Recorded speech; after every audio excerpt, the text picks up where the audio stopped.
Hello and welcome to Respect the Crit. I'm your host, Ian Duncan, and my pronouns are he, him, she, her, they, them, whatever you want. You can call me whatever, just don't forget to call me. And typically I'm your game master, but not this time. I am going to be a player, and my character is a dragonborn wizard, a gold dragonborn wizard. Something that I'm really excited to play, and to play along with me is also Alex Herrera. Hello, I'm Alex Herrera, he, him.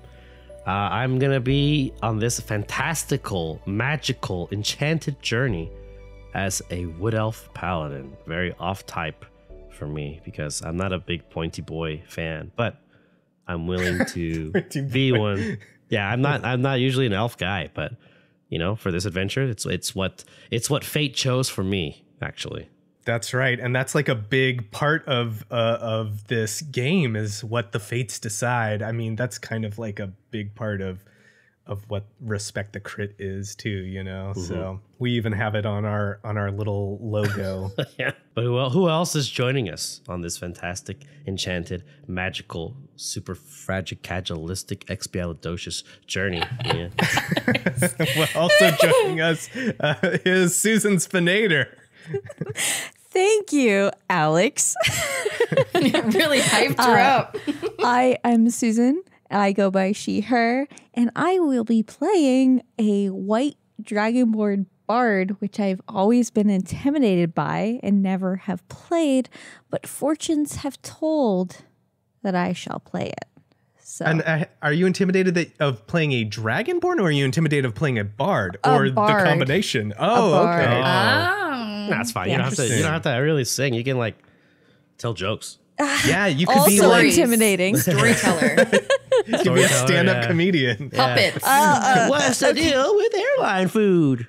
Okay, I think I'm gonna go with Jamie's suggestion of storyteller. I think that's what. Yeah, like a Nordic bard. There you go. It's a white dragonborn. Cold. There we go. Mm-hmm. I like that. Oh, we're coming up with it on the fly. I love it. Thank you. Now I have Mads Mikkelsen in my head in like a dragonborn costume, just talking. Food. That's what we desire. It's like, oh god, man. Keep speaking. Oh, we stand Mads. We stand a Mads. So, yeah. Any role imaginable, like who would be a good actor? Mads Mikkelsen. I don't care. Yeah. Oh yeah. For Who's gonna play Elmo in the live action Elmo movie? Mads Mikkelsen. Live action Elmo. Yeah, not the puppet. Not even the puppet or the puppeteer. Just Mads Mikkelsen in an Elmo costume.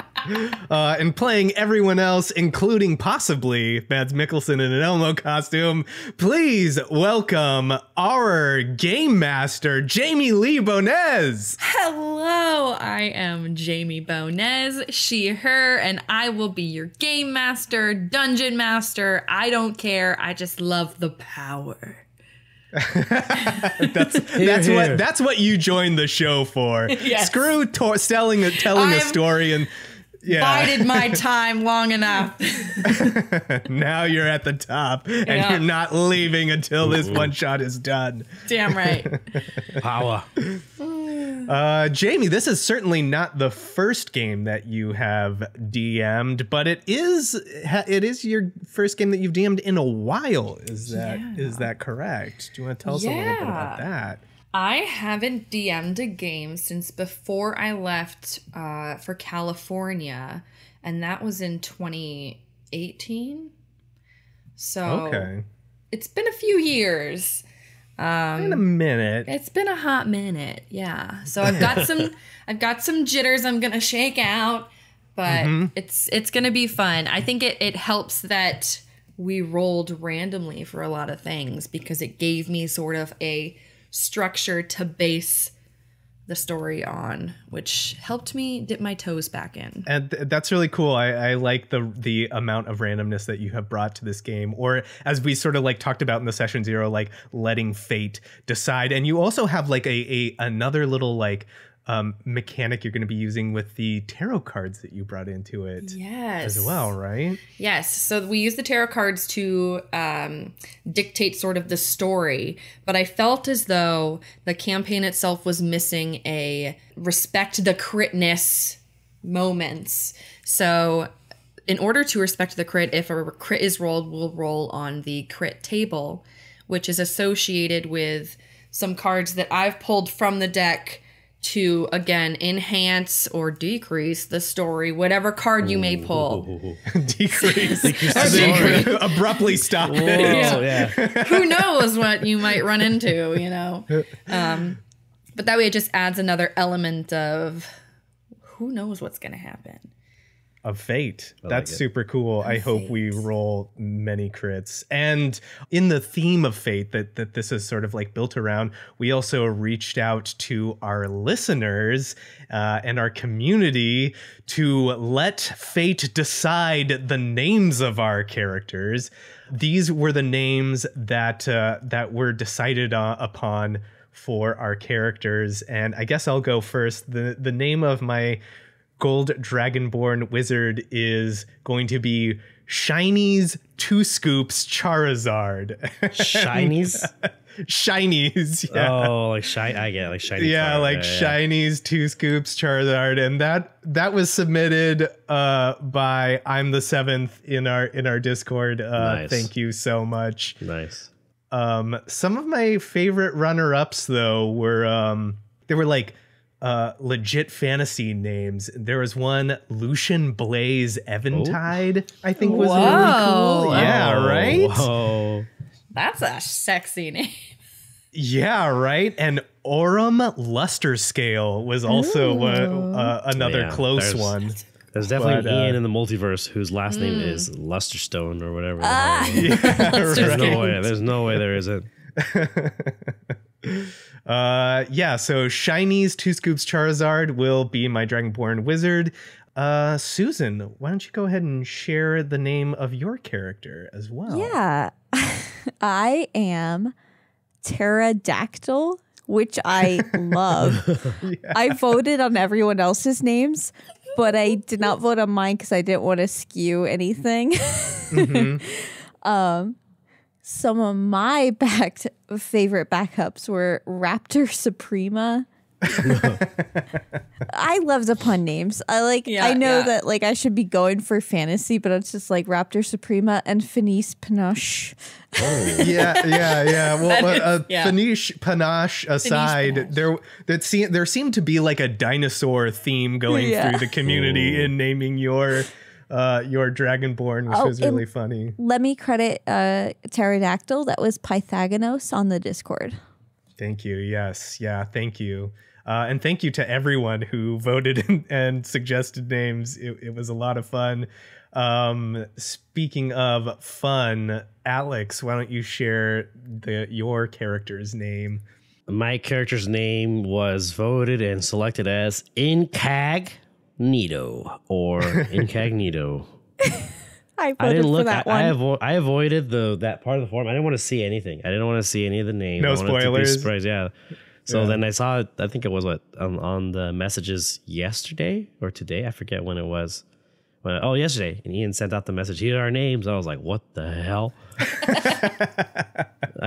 So I don't know. I don't have any runner up or anything because I didn't even see the list. I didn't look at the names. There was some good ones. Incognito was submitted by Rain Medic Ryan classic. Yeah, thank you so much. Thank you. But the one that was really close and also thematically appropriate that I really liked was Cuppa Ramenine, Cuppa Ramenin, which I thought was pretty appropriate. That's great. Yes. Oh man, Yeah.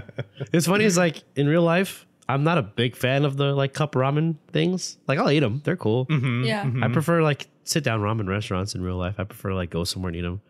But Bigax is a sodium fiend. Yeah. It's a healthy part of the dog diet, sodium. Yeah. So those are our names. Fate has chosen, and the Kings of 69 are about to embark on an adventure. Without any further ado, Jamie, please take us away.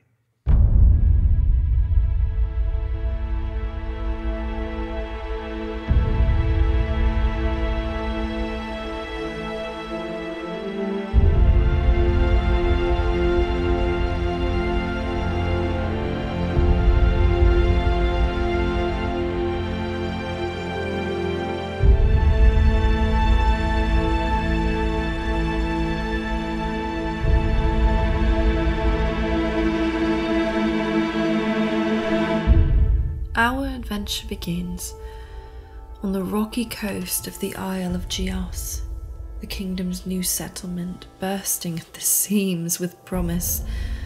Or so you thought upon your landing on the isle. However, as you approach the town of Grayhill, you notice that it's almost in a slumber. Though it's mid-fall outside and there are vibrant red, orange, yellow, purple, even blue and green hues strewn across the ground, falling across your feet. And in the air, the atmosphere still echoes of bleak winter. A heavy quietness is in the air. You see shops have been boarded up, the schoolyard empty, with only a single swing swaying in the breeze. The only souls you see are the guardsmen ahead of you, the lairdmen, going from door to door, collecting townsfolk and beckoning them to the great hall. It's strange because though it feels empty and bleak and quiet all around you, you are not alone. You're traveling with actually a large group. You can almost hear your steps echoing in the distance. This effect is actually due to the mountain's shape as you head uphill and into the Great Hall. These monoliths of mountain range almost embrace you, curving towards you and welcoming you into their arms and into this obvious sacred space. As you approach the inner gates, a large, white-barked, red oak stands strong, almost in defiance, full of life, with not a leaf fallen. It's surrounded by a pool of crystal clear blue water, its reflection glistening back. A guard stops you as you approach, with a large group being corralled at the castle gate. And I'd like all of you to roll a d20. Oh my god, oh my god, oh my god, oh my god, oh my god, oh my god. Alex rolled a 6. I got Yeah. double a 6. Oh, okay. I got a 10. So, shinies, you're being corralled towards these castle gates. What are you gonna do? I'm with a large group, right? Yes. It seems as though it's a mixture of townsfolk, mercenaries, soldiers. Everyone is being ushered towards the mountain. Do I get a sense that this is like business as usual, or do I get a sense like this is maybe not great for being and staying alive? Well, if you remember, you received a mysterious note, basically asking you to come here to help the family Gray and the city of Grayhill with some mysterious occurrence that's going on. That's right. So it seems as though you're there for that. What brings you here personally is up to you. Why you need to come to Grayhill to do this is up to you, but... Oh, well, I'm a naive hero. I help people. That's what I do. Oh god, if So that's your voice, I'm gonna be so excited. Yeah. So I guess I'm here to help the Lady Gray, right? Lady Gray? Yes, that's correct. All right, then I take out the note and I get ready to present it proudly with my chest puffed out just a little bit. Shiny's 2 Scoops Charizard is a gold dragonborn, obviously. He's a wizard, so he's very life, let's just say non-athletic build. So yeah, he's got his robes on, he's got his big quarterstaff that he's been traveling around with, and a probably like some book or some scrolls or something, and he's digging around looking for this. He puffs out his little chest just as broadly and proudly as he can and holds out his note. The guardsmen, you can see, really are starting to push people towards the town center. and one of them is yelling out as he's actually tugging along a chain of prisoners. Get your asses into the castle! Whoa, what's the hurry? No need to push. We're all gonna get to our destination, when we get there. The fates will figure that out for us. But why the hurry? Can you roll me a d4? Absolutely, I can. A 3. There's only 3 hours till sunset. Better get your ass inside. Why? What happens at sunset? I ain't got time for you. And he is going to push you aside. Oh. Cool. Yeah, I guess I just go with the flow. This guy's kind of rude, so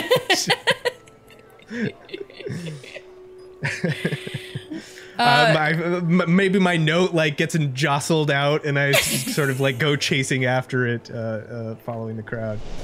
Sure. Let's see. Who rolled the 10? So running into the crowd, you are actually going to stumble into another Dragonborn, which is not unusual. Dragonborn are known for traveling in this realm. They are nomadic by nature and tend not to stay in one place very long. So, but it is good for you to see a friendly face, I suppose. Or a friend waiting to happen. Or friend waiting to happen. Yeah. Yes. Hi. Hello. Good to see. Good to see. A friendly face. And Tara's gonna pick up this piece of paper, with a inhuman grace, just it was almost like it was predestined flow, and then pick it up and then hold daintily. I think this is yours. Yeah, thank you. Kind of getting pushed by some rude guards. Thanks for picking that up. But you are fine now, right? Well, I'm not really sure. There seems to be something going down in about 3 hours at sunset. So we're all kind of being corralled into the center, which is fine, because that's where I'm going. I've got business with the Lady Grey, naturally. Oh, do you? This is so serendipitous, as do I. Really? Yes. I'm sorry. I'm sorry for being so rude. My name is Shiny's Charizard. You can call me Shiny's, or you can call me Two Scoops. Everyone does. What a fitting name for such a fine gentleman. I am Tahra Dactyl. And she does this swooping bow with her hand, and she's wearing, okay, so Tahra is a tall, a 6 foot tall, very lithe, especially for a Dragonborn. And she's wearing this cloak of white and with silver accents. So when she does her bow to you, she flurls out her cape, and it does this sparkle as she bows, it comes down with her. It is my pleasure to meet you. Shiny's is just doing what I am with his mouth sort of open like a gape, and just like a sparkly anime eyes as he just sees this, this beautiful display of grace. And what occurred to me just now, Susan, is we kind of for whatever reason, I guess we were sort of presuming that Dragonborns were beefy and buff by nature, but maybe here Dragonborns are all thin and lithe, they're more Eastern, yeah, Eastern influenced. That's what I was imagining. I like that. Yeah. So I think, Jamie, if you're okay with that. Yes, of course. Let's go with that. We're all sort of a little bit more noodly, a little bit. A little bit noodly. I love that. Yeah. Shiny's is at a loss for words. He just kind of holds his nose, and he's like, wow.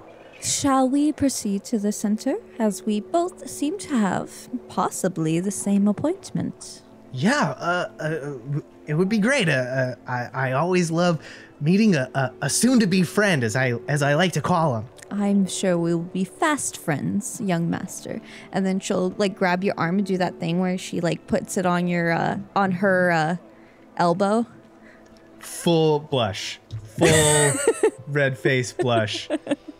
He tries to hold himself with as much dignity as he can. Oh, there will be a moment like the non-verbal, like, can I grab your hand? Like that moment, like she won't just grab your hand without your permission. Yeah. It's fully consensual, fully consent, because consent is important. Yes, it is. Oh, I love them already. And we just go noodling down the street, like wiggling. I don't know why, but I picture what's the dragon movie with Aquafina as was the voice. Araya. That's the type of, I'm picturing that in my head. So as you are headed towards the Great Hall, it's easy to see how it's received its name. This is a large structure built into the natural stone of this mountain. It's barren, stony, gray. There's barely anything on the structure itself, which is funny because the bowl of which you were inside was so lush with greenery and life and statues on either side as you were entering. This is much more structural, much more modern, this building that you're entering now.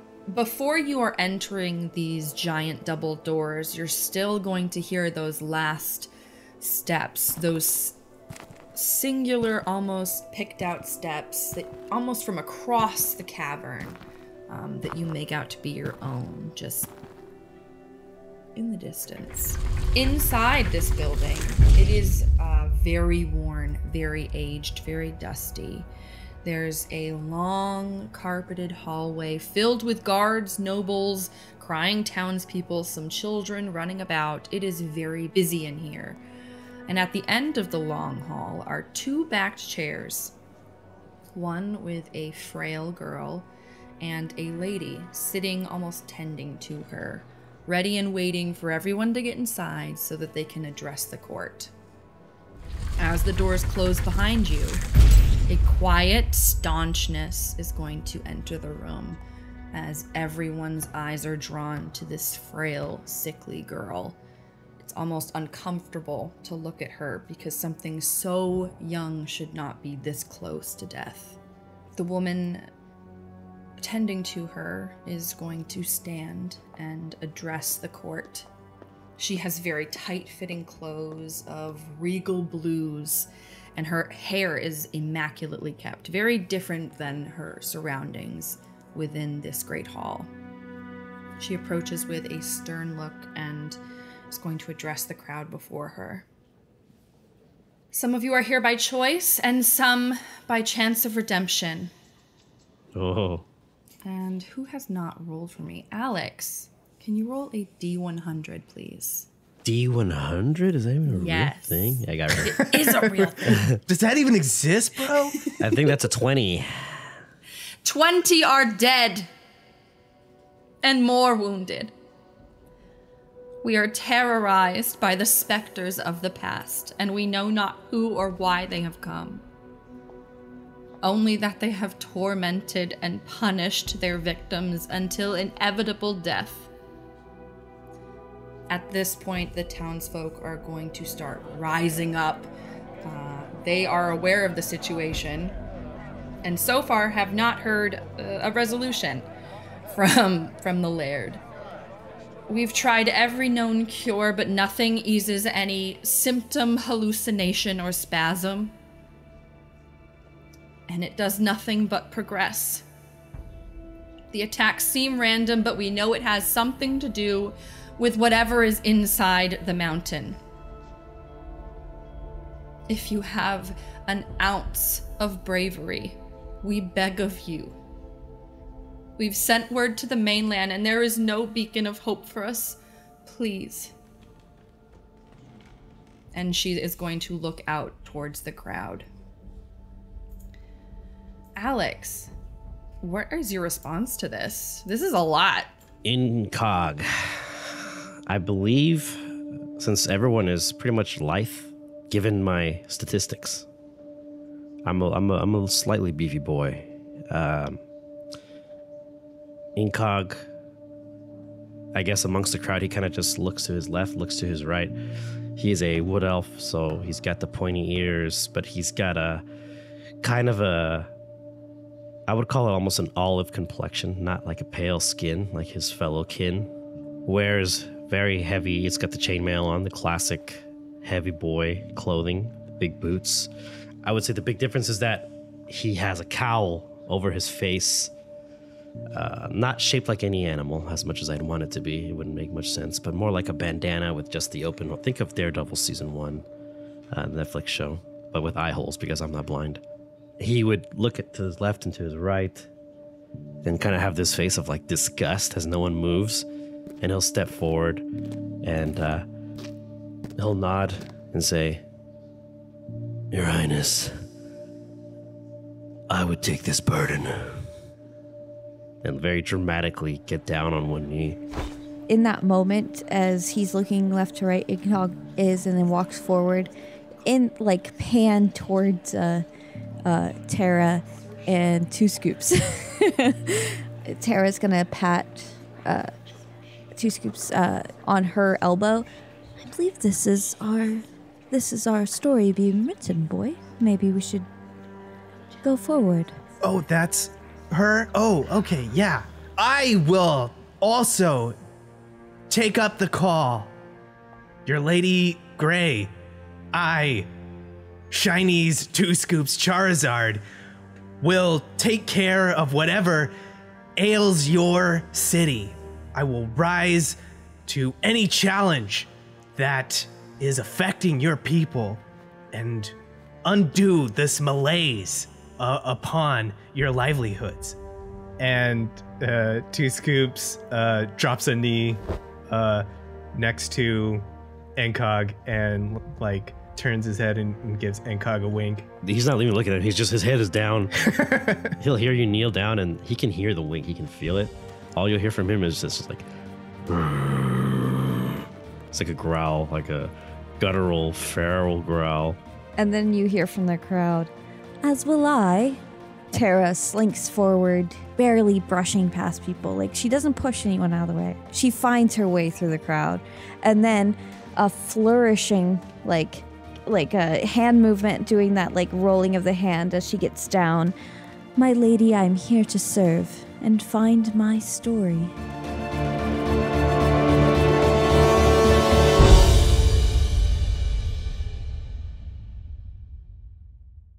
Hello, listeners. Thank you for joining me in the mid-roll. I hope you're enjoying the short break from our Star Wars story with our D&D one-shot adventure.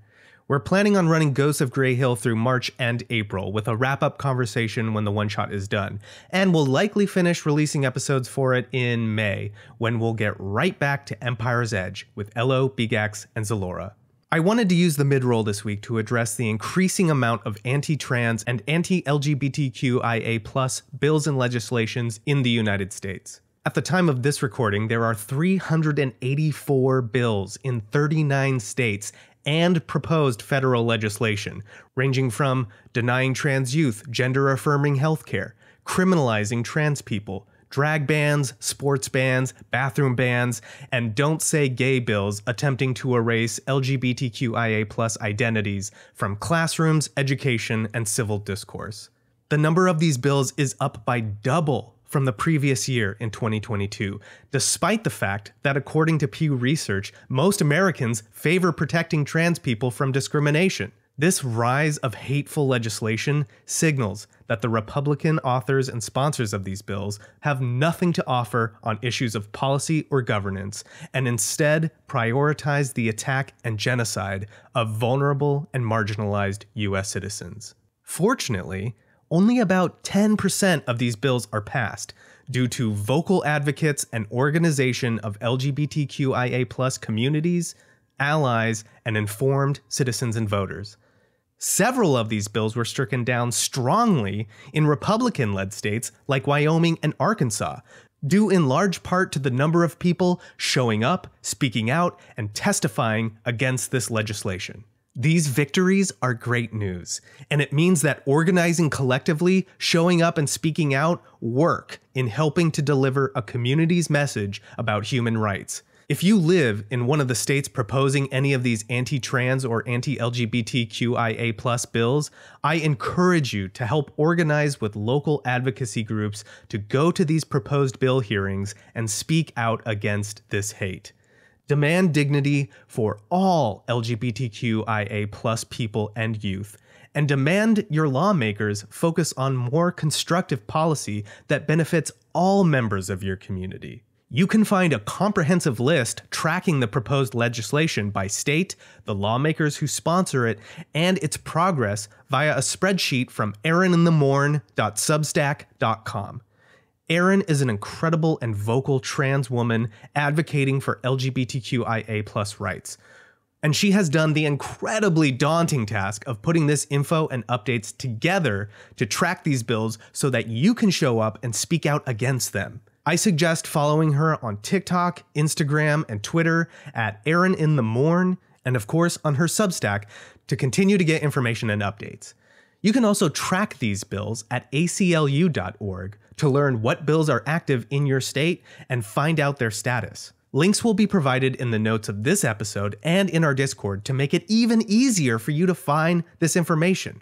From there, search out advocates in your area and reach out to find out how and when you can attend these hearings to support LGBTQIA+ speakers and speak out yourself. Many advocacy groups can be found at equality.org, which is a large umbrella for chapters in almost every state. But your voice will be heard the loudest by connecting with local LGBTQIA+ advocacy groups in your community. And showing up is working when it comes to combating these bills. It's not the only tool in the toolbox to fight for liberation, but it helps. It shines a light on injustice and it demonstrates your support. And for those of us that are living in states that are relatively safe for LGBTQIA+ people, here's what you can do. Recently, advocacy groups led by LGBTQIA+ lawmakers have proposed trans refugee bills in 19 states, including California, Colorado, Connecticut, Florida, Georgia, Illinois, Kansas, Kentucky, Maine, Michigan, New Hampshire, New Mexico, Oregon, Rhode Island, Vermont, Washington, and West Virginia. These bills are modeled off of California's SB 107 and would protect trans youth and parents of trans youth fleeing from harmful policy or criminal prosecution in states that have passed dehumanizing anti-LGBTQIA+ laws. If you live in one of these proposed refugee states, look up your local lawmakers and speak with them or their office about supporting and being vocal about these refugee bills, and encourage them to go further, offering support to those without the financial means to flee their situation, especially trans youth and families of color. You can find links to SB 107 by searching on senate.ca.gov or in our Discord, where we also have tools on how to find your federal and state legislators and how to contact and speak to them. The wave of anti-LGBTQIA+ bills are on the rise, but so is advocacy and organization speaking out against them. More and more communities are coming together to disavow these human rights abuses and demand better from their elected officials. With a record amount of LGBTQIA+ representation in local and state government, a rise in public opinion on trans protection and inclusion, and a strong network of information sharing across communities, we can bring not only the number of these bills being passed down from 10% to 0, but also further protections for our LGBTQIA+ youth, friends, neighbors, and citizens, which will only make all of our futures and all of our country a better place to live. Thank you for listening, and now let's get back to the episode. So a number of people are going to stay. The settlement is offering a large reward. They're offering a lot for people to come and do this. No reward necessary. That's good to know. We will take note that this group here, they will take no reward. Enkäg stands up quickly. Group. And he looks. A fellowship is forming. I can feel it. This is very exciting. Fellowship is one of those words I wouldn't use. Not one of my favorites. I can tell. Perhaps you both need to expand your vocabulary to include income and stability. And then she'll lean over to Two Scoops real quick. This no payment thing, we may need to rediscuss this upon completion of our contract. Just the good deed is payment enough. Incognito nods when he hears Two Scoops say this. Perhaps you both have never maintained your weapons before. It costs money. My weapon is my mind, and I maintain it all the time. With practice and reading and studying and research. This is fine. I'll just sell the story afterwards. How do you sell a story? Incognito looks at Two Scoops. As I guess he just walks a little closer to him. There may be hope for you yet. I sure hope so. It's just this stoic face of like blank. It's a blank slate, essentially. No emotion. If it was an animated cartoon, it would just be underneath the cowl or like the white. It's just white. You can't see the eyes. You seem like you know your way around a tragedy, Enkäg. Have you done this before? Those 20 who died. I tried to save them. Oh, I didn't know. I'm sorry. It's fine. That's why I'm willing to work with newbies to stop this thing. These things. It's my duty. I need to bring justice, order, and I'll use whatever's necessary to do it, including a young, scaly, I guess, boy, and he looks the other side, and whatever she is.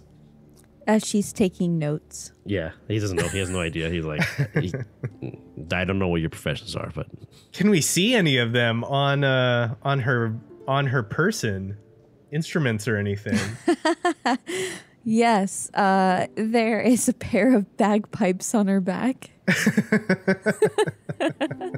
Yeah, he hasn't. He would know. Enkäg would have no idea what those are. No idea. Oh, actually, thinking about it, it probably lower back hip. You'd see it on the lower back hip.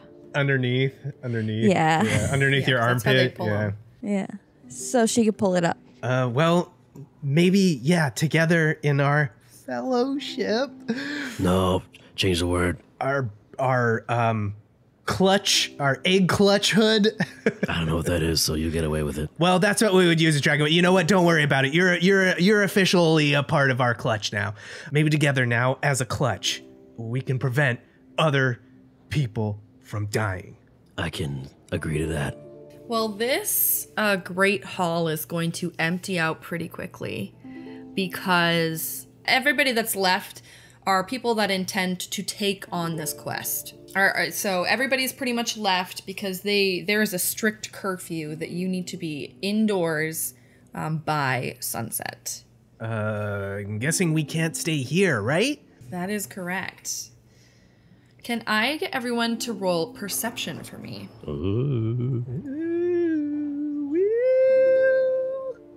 Oh, nice. Let's go. Oh. I'm writing notes. You're composing. You're composing at the moment. I got a 23. I think, I got a 17. 17 and an 8. Okay. Yep. So you're going to finish this conversation and see that the Great Hall has pretty much been emptied out. All that's left is heroes. The lady up front is going to grasp this frail-looking girl tighter and just say, "Thank you, each of you. Pray but one be the hero that Grayhill needs."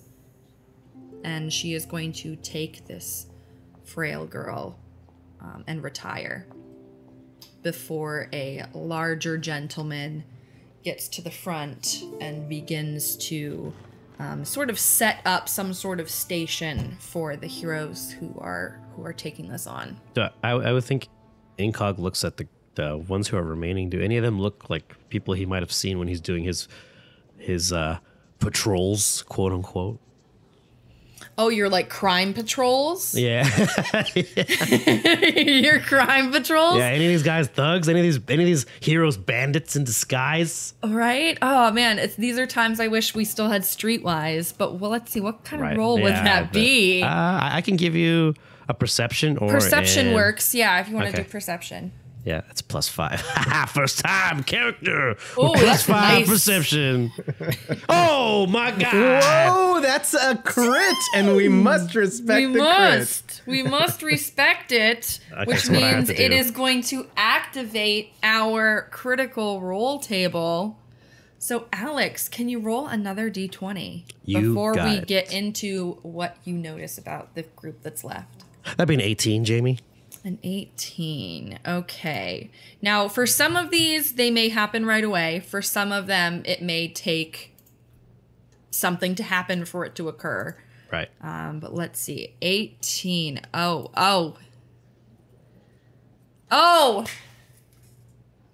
Alex, my baby boy. You good or have bad? pulled the sun card. The sun. Ooh, praise the sun. So I need you to roll 1d6 plus 6. Whoa. Okay, 1d6. 12. 12. You, for the next 72 hours, are 12 years old. Oh no. By some sort of almost, this town is cursed. By almost some sort of curse, the fact that maybe you have tried this quest and failed once before, whatever is causing this to the town is punishing you, is laughing at you. Oh no. You little baby, you can't do this. Oh no! So what does this look like? What happens to you, Alex? I think I'm doing my crime. I'm doing like my optical pat down, aka from It's Always Sunny. Yeah, through my cowl, just looking. And as I'm looking through the camera's perspective, we see it go. Not only is it going from right to left of the room, but it starts to go down. That's like it's lowering as it's happening. And then he goes, "This is very strange. What's happening? I don't understand. Wait, what? Oh my, what?" And he looks down. Oh, this is my burden, my punishment, my penance. And he huffs his way. And I would assume the gear and everything matches him, so it's like looks like a little Halloween costume of a paladin. And he'll huff and puff his way to the group. He walks back to his two teammates. There's been an unfortunate change of circumstance. Did you just get shorter? It appears so. I've also reversed an age to, it looks about 12. Wow. How certain are you of it? It's you being 12. Trust me. There are certain things that haven't happened yet, and I know they're supposed to. I had them happen. It's a biological thing. I don't think you'd understand. Does this happen with all elves? He looks up at you. No, this is very, very much a one-time, only my fault thing. I'm just glad I still have a menacing voice. Yeah.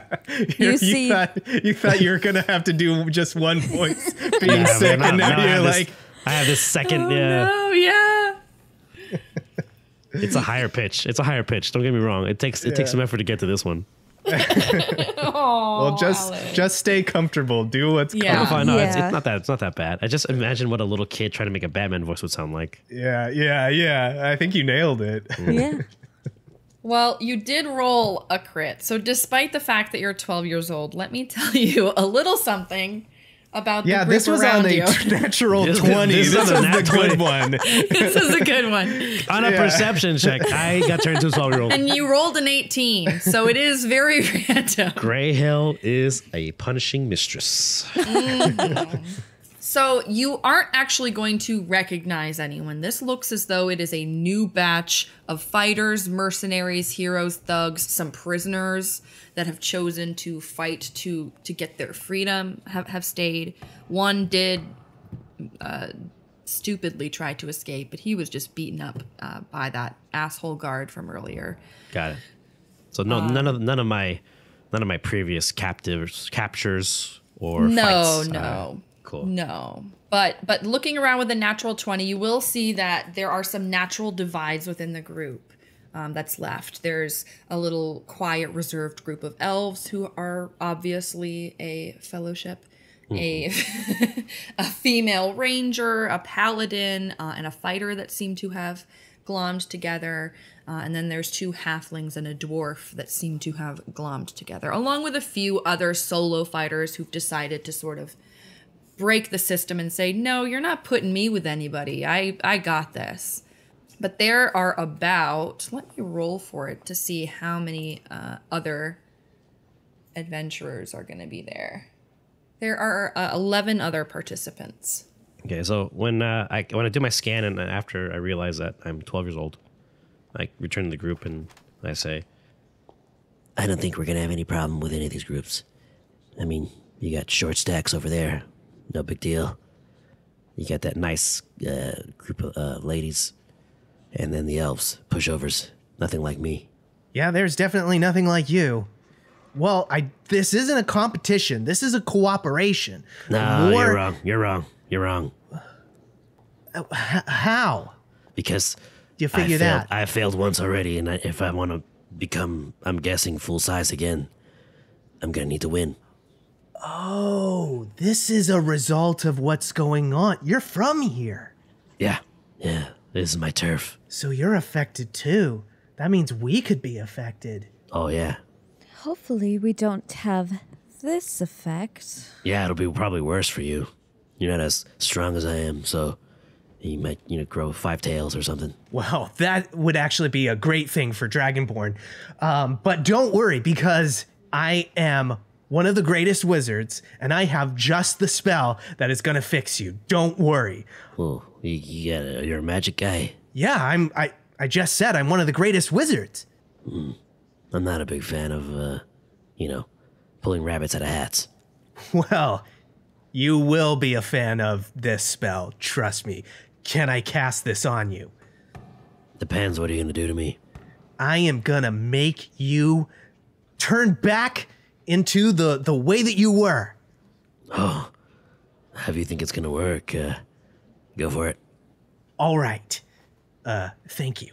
And he's gonna roll up his sleeves and stick his tongue out the side of his dragonborn snoot as he concentrates really hard, and he's going to do the casting with his hands, making symbols in the air and swirling his quarterstaff, and then he bangs it down, and I am going to cast dancing lights on Enkäg. So 4 golden lights just appear on you, or actually 2. We'll just do 2, 1 on each shoulder and 1 on your head. Perfect. There. How do you feel? Justified in my hatred for magic.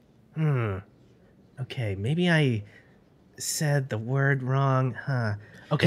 It's fine. Look. No. I'll give me another chance. I can do this. I can make this right. He just shrugs. And then he realizes he's got a little kid metabolism, and he's like, I'm starting to get really hungry.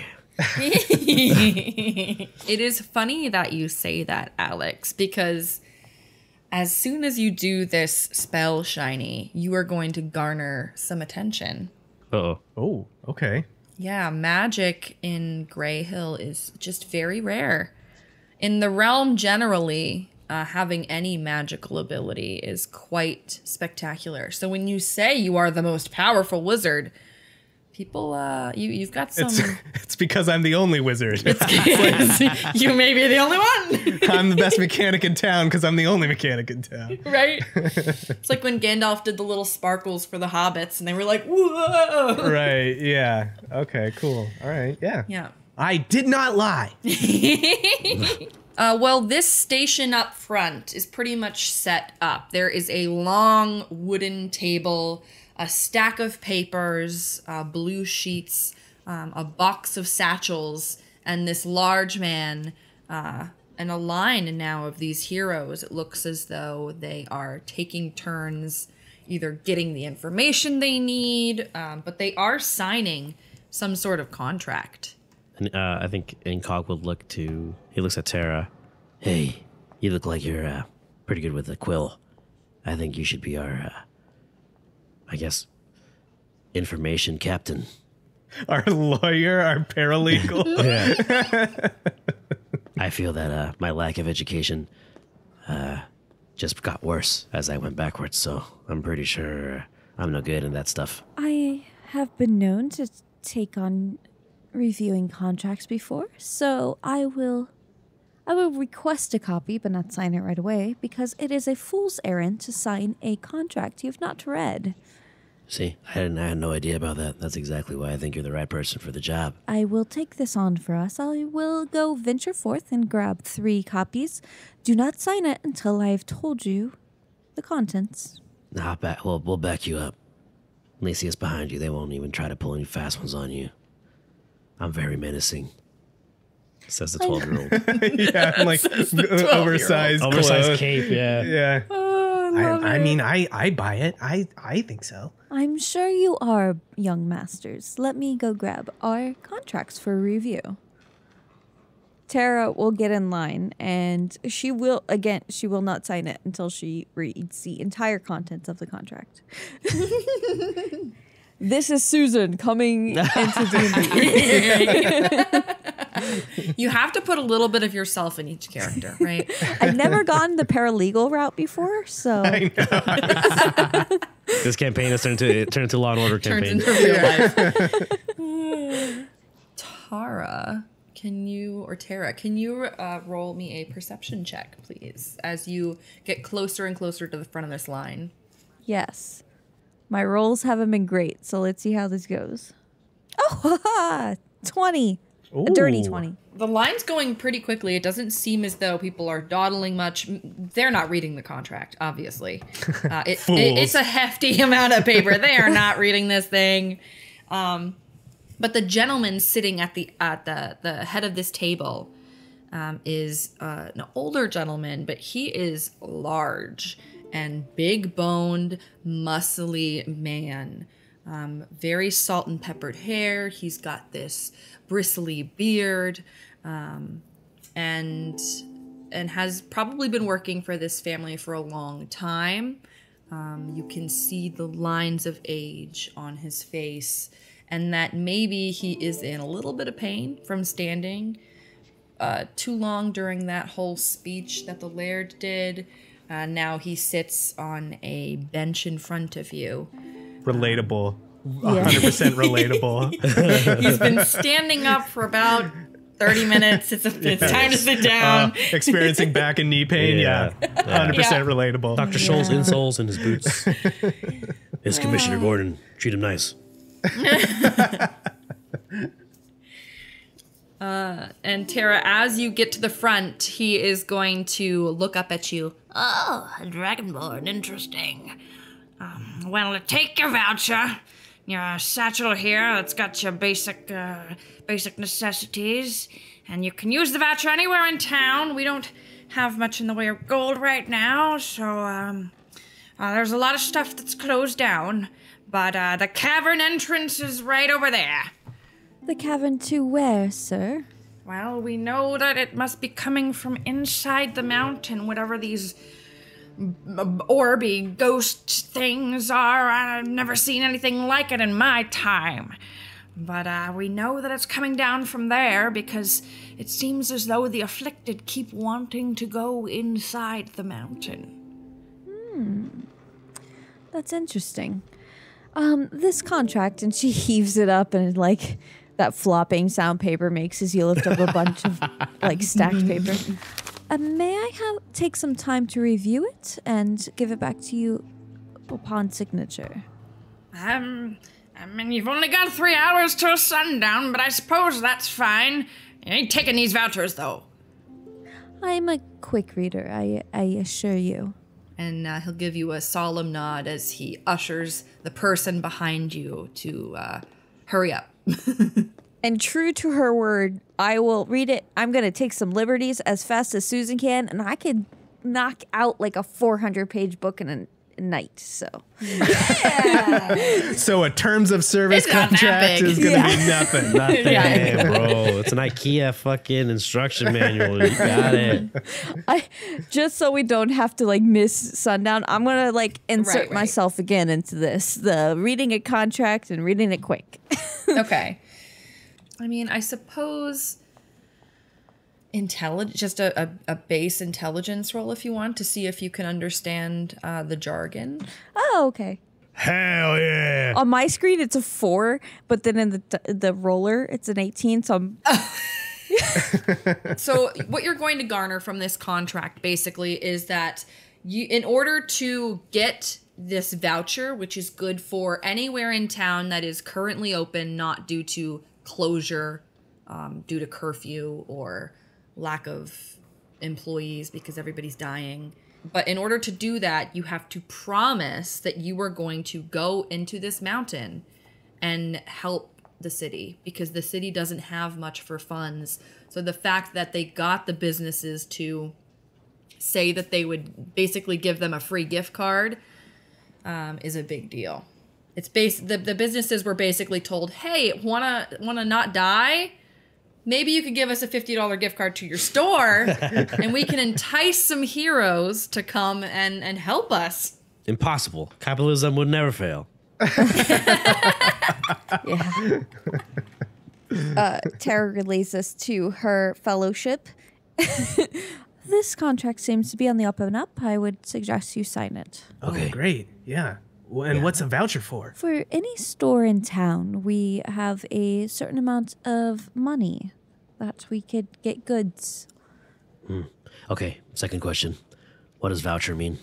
A voucher is a piece of paper that promises that we use this to exchange for goods Oh, okay. in got it. place of money. Like a decoy. If that's the terminology you'd prefer, then yes. Got it. And he just signs right away. And then you realize really quickly his handwriting is atrocious. It is. Bad. It's awful. And he like writes. He like grabs it two-handed, like the quill. He's like writing it two-handed. Thank you, Tara. You are a hero of reading. Yes. And he signs. Tara will sign and then breathe, like blow on it, and then there'll be like little crystals forming on it to like dry out the ink. Oh, Whoa. that's super cool. I love that. I guess yeah. Enkäg would be like, You're magic too? I am a white dragonborn, my boy. I am inherently a creature of ice. Yeah, it's just something we can do. And I'm gonna blow on my paper to dry the ink, but I blow fire and it just burns the document up. Oh, whoops! I'm gonna need another one. I'll be right back. Come back with a piece of paper. Okay. 2 magic casters in one day. That's unheard of. Yeah, and I meant to ask you, Tara, what do you cast out of that? How does that work? And he's gonna be pointing to your bagpipes. I've never seen an arcane utility like that before, or an arcane focus like that before. Yeah, it's a backpack, right? A bagpipe, and actually, and Bagpipe. Well, it doesn't make any sense. Bag and That- pipe that are two doesn't different make- things. yeah, That's that doesn't- No. I don't What are you know talking if I- about? Yeah. you both are in for a real treat when I'm able to play this. But now is not the time. Oh, what a tease. Your ears will be delighted. That's all I could say. I cannot wait. You've built it up so much that I cannot wait. I also don't like surprises, so this better be good when it happens. It's gonna be great. You just know it. I mean, look at her. With the cape and everything, you are the portrait of grace and obviously intelligence. Yeah, sure. Bagpipes are known for being the most graceful instrument. I'm sure they are. It's going to be the most beautiful song you've ever heard that I'm not proficient in. Yeah, we'll make that clear. I guess I turned to Enkäg to ask, but this, I guess this is more a question for Jamie. Is there anything that we should be spending these vouchers on? Well, if you look at the vouchers themselves, they're going to tell you the businesses that are listed in town now. Unfortunately, there's a few that are crossed out. Those are closed due to the current happenstances in the town. For whatever reason, they're just not open. But what I can tell you is the ones that are not crossed off are a school of Grayhill, the Temple of Grayhill, the Guild Hall, the Crusty Nipple. Crusty Nipple. Yeah, don't go Crusty. there. That's the Penguins Club. You don't go there. Not the not Krabby Patties. We're not talking about Krabby Patties. Boar's Head Tavern and Inn, and the ones that are closed are the Lumberyard, the Phoenix Forge, Sunny's Sundries, and the Military Barracks. Oh. Sunny's closed. Sunny's Sundries. Oh, Closed. He was a ripping victim. pepperoni. No, he couldn't survive the loss of capitalism. Yeah, I think He would not have loved to see that. No. It's his nightmare. It's his nightmare. Yeah. Enkäg looks at the list on the paper. I know some of these words. Tahra leans over him, slightly into his bubble, but respecting personal space. I would suggest perhaps the temple. We are dealing with specters. All right. Well, Tahra, as you're bringing these now signed forms up to the front, you are going to walk away with, after turning them in, a satchel with some provisions and things for your quest, and your vouchers. Each of you has 20 gold's worth to spend in town. He holds it. I've never had more than probably half of this in my time. You see through the cowl, his eye holes in the cowl get larger. Like, Whoa. I bet it's even more impressive at your age, huh? and he will nod. Yeah, I feel the urge to spend this on things that I would not want as an adult. Like candy. And perhaps yo-yos. If they are canonically invented in this realm. We can have yo-yos. All 100%. right, yes, yo-yos. And what about finger skateboards? Oh, tech decks. Tech decks, yeah. I would kill for some tech decks. We'll just do some sick tricks, a few sick tricks before we go under the Yeah. mountain. Yeah. Just grind a couple rails, if that's okay. Tahra, do we have time? Can we do that? Boys, perhaps we should go to the temple first. Okay, that's fair. That's a good idea. That's a better idea. Yeah, right Admittedly, move, that's right a better move. idea. Yeah, Okay. Yeah. God, I hope they have tech decks. At the time. Oh my gosh, that's how they actually, in prayer, they use them. Tech decking all up around. So say we all. So say Tony Hawk. Yeah. And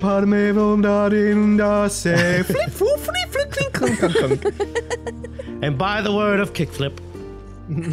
In peace, we all do some sick tricks. Praise be to the 900. Praise be Christ Praise Air. Christ Air.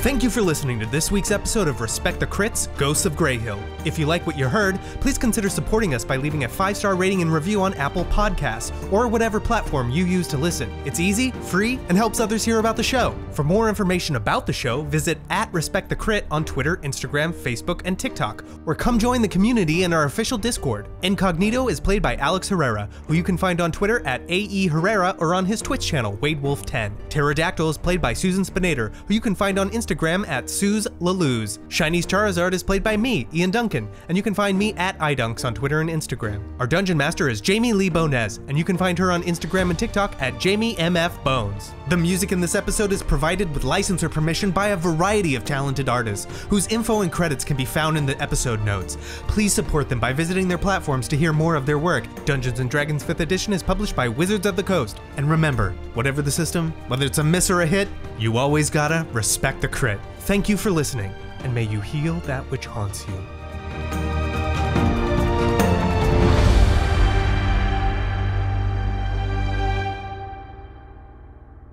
I'm so happy. This is great. It's like a 12-year-old Batman. This is Damian. This is like Damian Wayne from the comics. Like his Way to roll with real it, son. Alex. Yeah. Of course. You like instantly adopted it. It was just like, bam, I'm 12. It's Okay. like, and I'm a child. Okay. Nowhere. I know I can pull from this. I can pull. Yeah. It makes the it makes the vigilante max vigilante trope so much easier to Yeah, because now acclimate it's to, I more feel like. corny. Yeah. Yeah, exactly. Yeah, because it's like it's a kid. It's a kid who's like, oh, this is so cool. It's like, no, what the fuck are you doing? Like,